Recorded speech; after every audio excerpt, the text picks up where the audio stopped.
ચોમાસાની ઋતુ દરમિયાન વરસાદ બાદ જાહેર સ્થળો ઉપર ભરાઈ રહેલા વરસાદી પાણી દ્વારા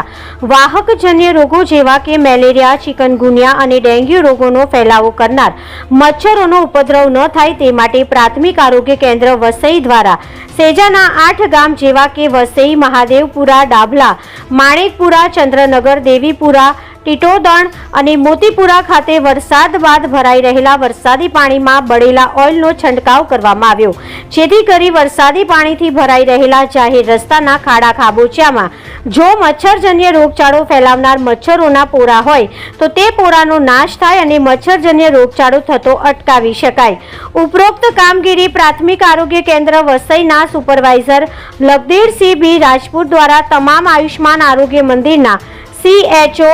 MPHW, આશા ફેસિલિટેટર બહેનો અને આશા બહેનો જોડે કરાવવામાં આવી હતી. અહેવાલ નરેશજી ઠાકોર, મહેસાણા.